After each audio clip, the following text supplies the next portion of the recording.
Bonjour les amis, j'espère que vous allez bien. Alors, c'est un immense plaisir de vous retrouver dans cette autre vidéo. C'est un partage. Puis à travers le partage, ça m'a poussé à faire cette vidéo pour vous parler vraiment de l'importance que vous avez, l'importance que vous avez en tant qu'immigrant, en tant que personne qui décidait d'immigrer dans ce pays. Vous savez, c'est une grosse décision, il ne faut pas l'oublier. C'est une décision de vie de quitter son pays, de dire bon, je m'en vais dans tel pays, recommencer à zéro, faire une nouvelle vie, travailler, gagner de l'argent, vivre le rêve américain. C'est une réalité qu'on veut tous, ok? Il ne faut pas se le cacher. Maintenant, je fais cette vidéo pour vous montrer un peu, pour vous parler de l'importance que vous avez en tant qu'immigrant dans ce pays quand vous venez. Pour ceux qui sont déjà là, peu importe d'où vous venez apporter une valeur ajoutée.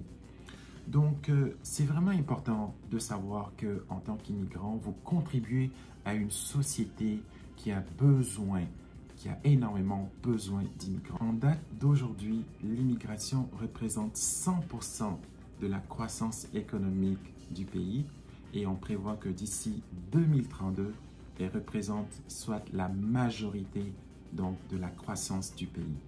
C'est quand même énorme. Donc, ça veut dire que vraiment, par rapport à ça, on se base beaucoup sur l'immigration pour propulser l'économie. Donc, qu'est-ce que vous apportez en tant qu'immigrant? C'est un peu le sujet de la vidéo. Donc, le rôle de l'immigration dans l'économie canadienne. Alors, je vais vous donner un exemple que moi j'ai vécu. Donc, en allant à Toronto, par exemple. Toronto, qui est un peu le New York du Canada. Alors, qu'est-ce qui arrive? C'est qu'il y a une grande population mixte, ok? On voit un peu de tout, des Africains, des Indiens, des Sino-Américains, bon, des Asiatiques, bref, vous avez compris. Alors, ce qu'on va retrouver dans la capitale de Toronto, même dans la ville, même qu'on va retrouver un peu partout à travers le pays, c'est cette capacité-là de l'immigration à intégrer ses valeurs. Qu'est-ce que je veux dire par là? Je veux dire, si vous allez par exemple sur une rue très fréquentée par les locaux, mais aussi par l'immigration, vous allez voir des restaurants, exemple des restaurants indiens. On va faire de la spécialité de la cuisine indienne au Canada, ok? Et n'est-ce pas merveilleux? On va apporter quelque chose qu'on fait très bien chez nous, ici. Donc, pour quelqu'un qui n'a jamais voyagé en Inde, il va trouver un très beau restaurant indien, bien accueilli, avec des plats indiens. Qu'est-ce qui nous empêche de faire la même chose? Donc, peu importe d'où vous venez. Alors, c'est pour vous donner un exemple de ce que un peu l'immigration peut apporter. Bien sûr, on va trouver des restaurants africains à Montréal. Encore là, je pense qu'il n'y en a pas assez et qui vont rejoindre cette originalité-là.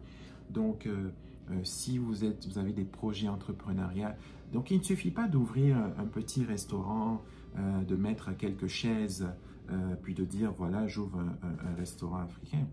Non, les amis, j'aimerais ici susciter en vous l'originalité, le travail, la force derrière l'originalité et la qualité du service que vous offrez.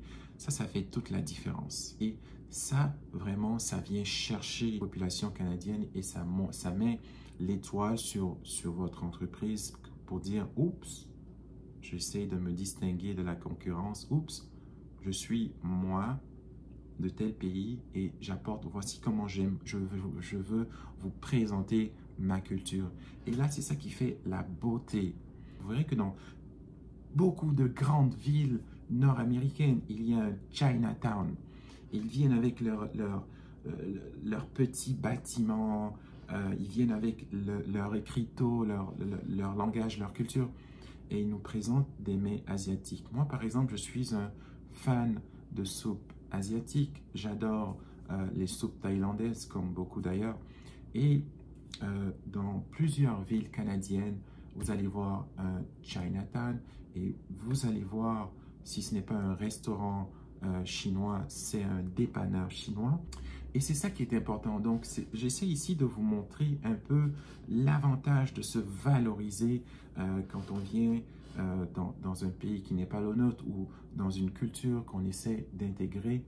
Et c'est vraiment là qu'on va apporter un peu de nous dans notre nouvel environnement tout en apprenant des autres. Alors, tout ça pour dire que l'immigration ne se limite pas seulement à la venue de nouvelles personnes ici, mais ça englobe aussi la question de l'offre et de la demande. Hein, parce que quand on reçoit des gens dans un pays, qu'est-ce qui arrive? Le gouvernement va s'ajuster. Il y a 65 000 personnes qui viennent d'arriver. Qu'est-ce que ça veut dire? Ça veut dire qu'il faut plus de logements. Le Canada, c'est le deuxième pays le plus grand au monde. Et si vous regardez la superficie de l'espace habité, ce n'est rien par rapport aux États-Unis. Donc, on va créer, on va construire plus de maisons. Ces personnes-là, il faut qu'ils mangent. Donc, il faut plus de nourriture, il faut plus de terre à cultiver. Il faut qu'ils s'habillent. Donc, il faut plus de vêtements. Si on parle de gens qui ont besoin, par exemple, quand c'est l'été, commence à changer. Quand c'est l'hiver, tout le monde s'habille de la même façon. Mais on va aussi miser sur importer plus de vêtements, avoir plus de nourriture, plus d'entreprises. Donc, plus d'argent et plus d'impôts à payer au gouvernement. Vous voyez un peu la dynamique dans laquelle s'inscrit l'immigration. Tout ça pour dire à quel point vous êtes important, vous qui écoutez cette vidéo. Et c'est important que vous sachiez ça dès le départ dans tout ce que vous faites, que vous mettez cette énergie-là dans vos démarches, à la fois quand vous êtes et en venant ici pour construire et pour garder la tête haute et pour contribuer de façon positive en communauté avec les pairs, avec vos pairs, comme je vous ai dit, dans l'unité. C'était tout ce que j'avais à partager avec vous aujourd'hui. Dites-moi ce que vous en pensez dans les commentaires. Qu'est-ce que vous pensez en fait du rôle de l'immigration dans l'économie? Si cette vidéo vous a plu, mettez un like. Encore une fois, un gros merci pour tous ceux qui suivent la chaîne. Ça me fait énormément plaisir et on se dit à très bientôt pour une autre vidéo. Ciao les amis.